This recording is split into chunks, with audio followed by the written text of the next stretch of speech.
Greetings folks, thank you very much for joining me. Now for my subscriber count, I apologise for being so late on the motorcycle reviews this year.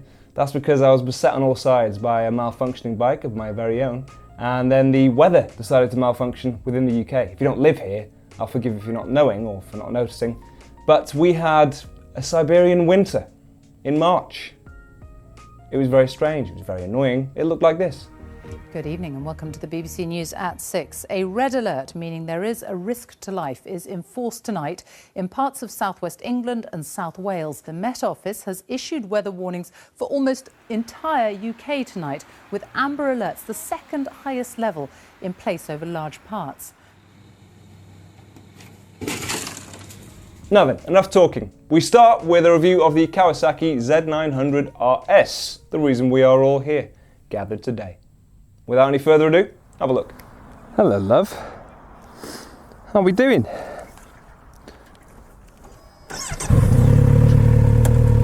We have exactly no time.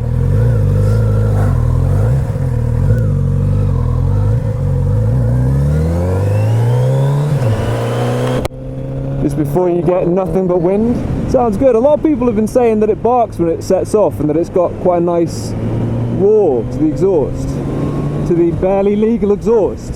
And I have to say I'm not really feeling that. It's loud and it's lovely, but it's not criminally loud.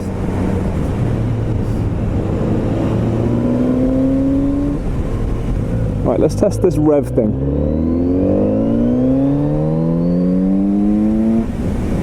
Oh no. There is a little bit of a spike actually.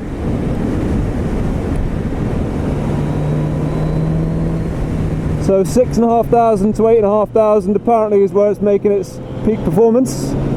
That is correct, but it's a pretty wide span of torque actually, a pretty wide span of power. It's a 4-cylinder. Because it's a 4-cylinder, it's very smooth, as you can tell. It behaves somewhat like a 3-cylinder in that it has a really wide span of torque, and that is thanks in part, I suppose, to the tuning of the engine, but also the gear ratio, or the gear ratios. So it's got torque pretty much everywhere. 3,000 it's dipping off a little bit. That's a bit of road. 3,000 revs, you do lose a little bit of the power there. It takes a while to spool up. And then you get to 4,000, it starts to kick in. There is a little spike when it gets to the 6,000 mark, and then it just chases itself off to 8,500. But it's also nice that you're not waiting forever to hit that power band, because it's got plenty as low as 4,000.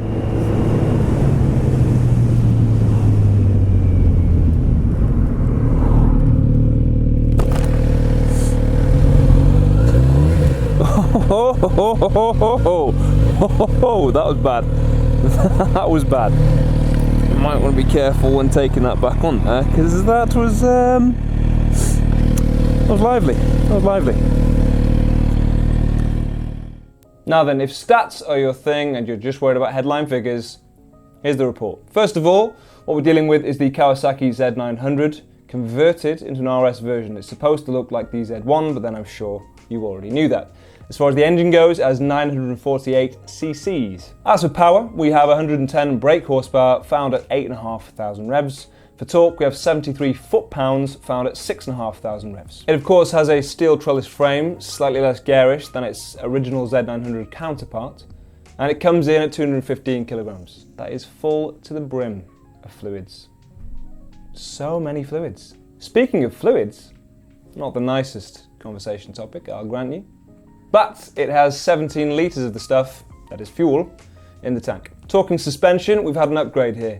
It is of course now fully adjustable on the front, adjustable on the rear for preload and rebound damping. Coming in for brakes, on the front we have dual 300mm discs, and we have 4-piston radial mounted monoblock calipers. They're pretty good. The only word lacking there is braided hoses, or words, just 2 of them.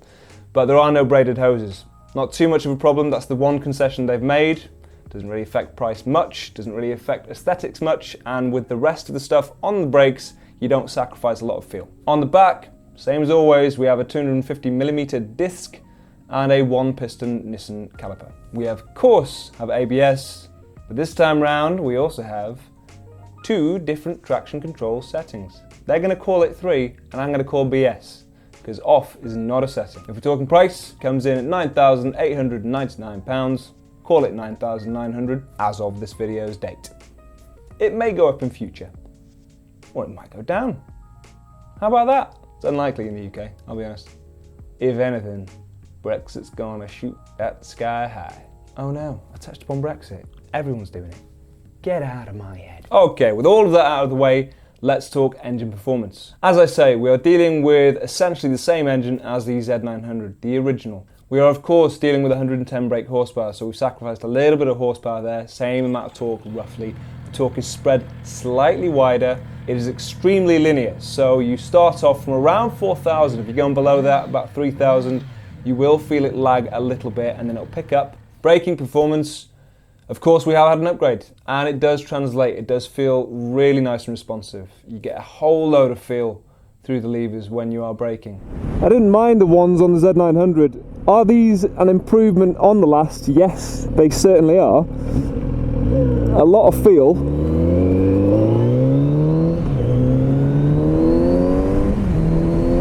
And actually it feels like a lot more power on the rear than there used to be, which is nice, because I actually thought there was a little bit lacking on the rear brake for the Z900.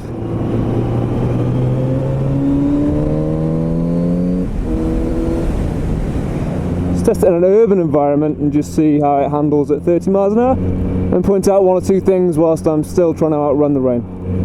As for throttle response, it is not ride-by-wire, it's cabled throttle.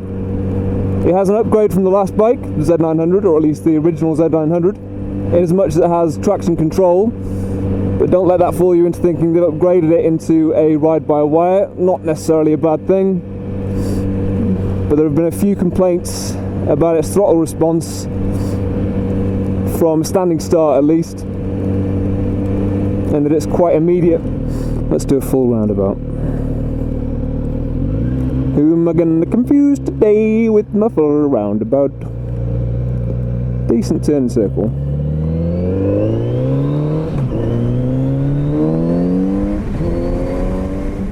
As far as handling goes, it is very straight and true. It is very neat and very tidy. Slightly less flickable than the original because of course they have relaxed the angle of that headstock ever so slightly. So it should be smoother, and of course it does feel really, really smooth. But it does mean it's slightly less flickable. You don't feel like you're over the handlebars quite that much. That's because it's a very sit up and beg, as the term goes, bike. You are sat perched on top of it and you're perched on the handlebars as well. They're quite tall and quite wide. I personally quite like a bike that I can sit in rather than on. And of course this is the style of bike that you sit on. It makes it feel like a muscle bike. It makes it feel like that original Z1. But if your tastes mirror mine, then there is something on the horizon. That is that Kawasaki offer a slightly smaller seat. You can buy one which is roughly 35 millimeters smaller, which means that the bike then comes in at about 800 millimeters for seat height. And I'm not saying that I am short. It is plain to the world that I am not. Very average height. I'm not tall and secure about it. Why do you ask? I found it practically impossible to flat foot. Part of the reason for it is not just the fact that the seat height is quite tall, it's that it's quite wide as well. So it really gets into your inseam, which pushes your legs out slightly further and of course means that you are tiptoeing as you're maneuvering. So personally, if I was using this, especially in a town when I would be stopping and starting quite a lot, I would want to get that lower seat and I would pay the extra money for it gladly.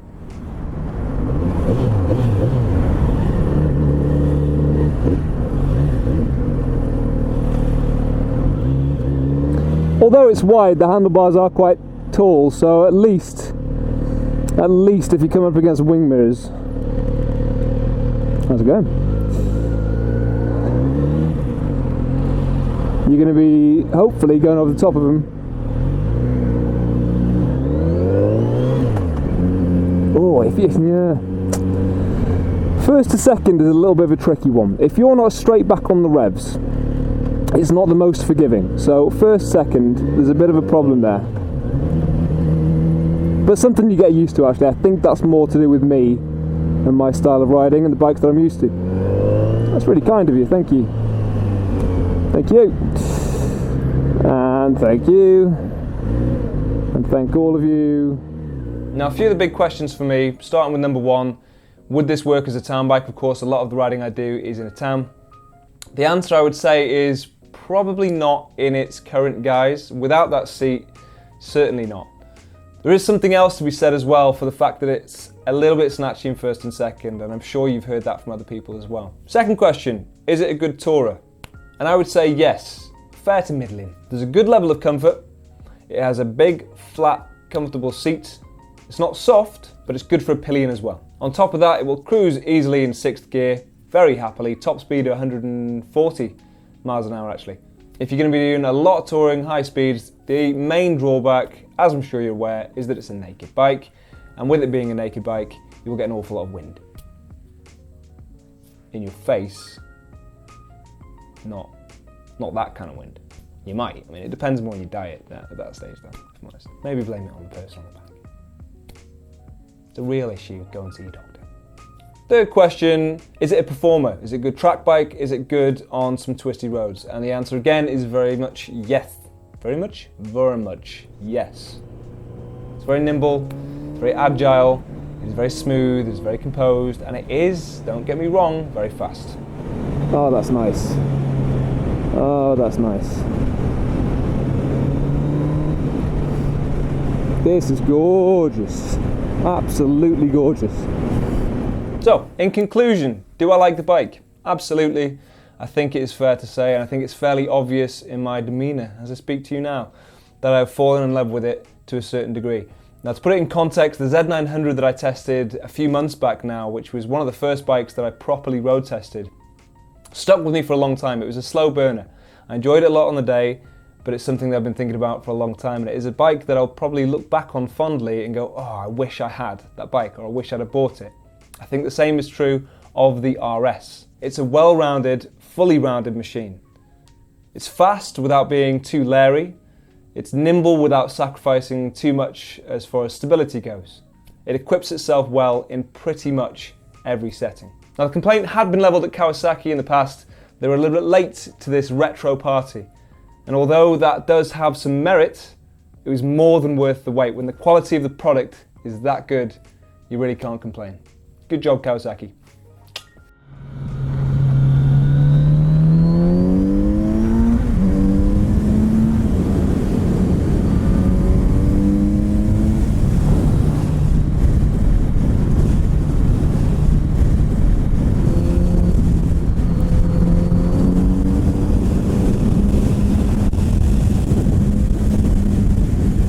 It's been a while since I've had that power.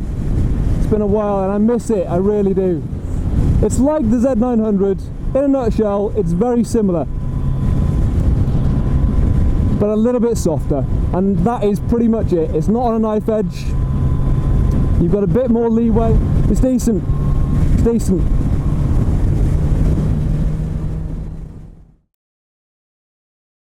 Oh, you're still here? Great. If you haven't already, there is a little red button down there, begins with an S. You know what it says. Click on it and then click the bell. And then, of course, maybe it's the other side. Wait, if I'm on this side. Oh, it's there! It's that one. That'll tell you when I've got a new video. And of course, you want Misc, and you'll help support the channel, which helps me. That can be your good deed for today. Thank you in advance. Goodbye.